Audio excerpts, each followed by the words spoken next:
मालेगाव येथील स्थानिक गुन्हे शाखेच्या दोन वेगवेगळ्या कारवाईमध्ये एक पिस्टल, एक जिवंत काडतूस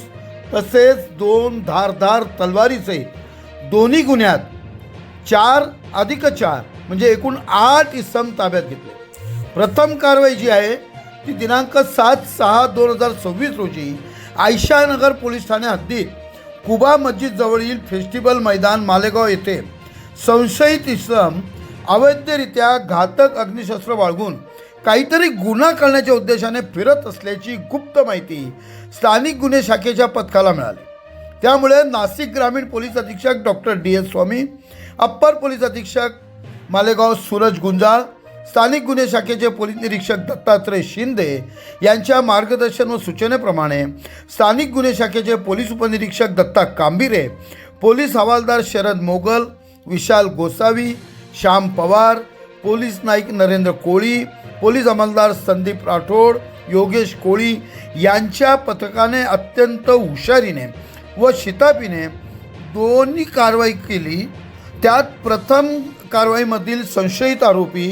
अरबाज मोहम्मद हसन वय 28 राहणार आयशानगर व्हिडिओ गल्ली नंबर 10 मालेगाव याला ताब्यात घेऊन त्याची अंगझडती घेतली असता त्याच्या कब्जातून एक देशी पिस्टल व एक जिवंत काडतूस मॅगझिनसह मिळून आले. सदर देशी बनावटीचे पिस्टल हे त्याचे साथीदार बिलाल अहमद मोहम्मद अजमल अहमद वय 35 राहणार बागे महमूद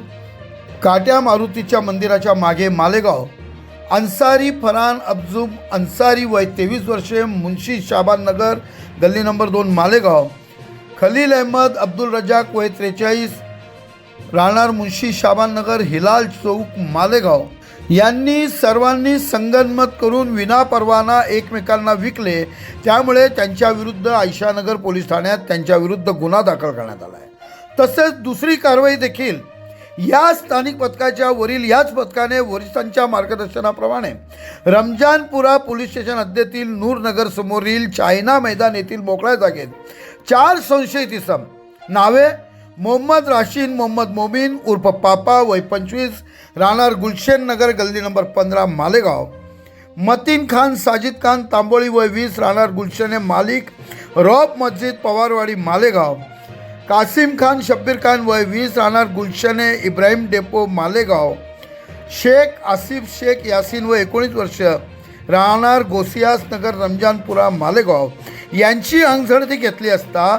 त्यांच्या कब्जातून चक्क 2 धारदार टोकदार लोखंडी तलवारी हस्तगत करण्यात आल्या. त्यांच्याविरुद्ध देखील संबंधित पोलीस स्टेशन येथे गुन्हा दाखल करण्यात आला.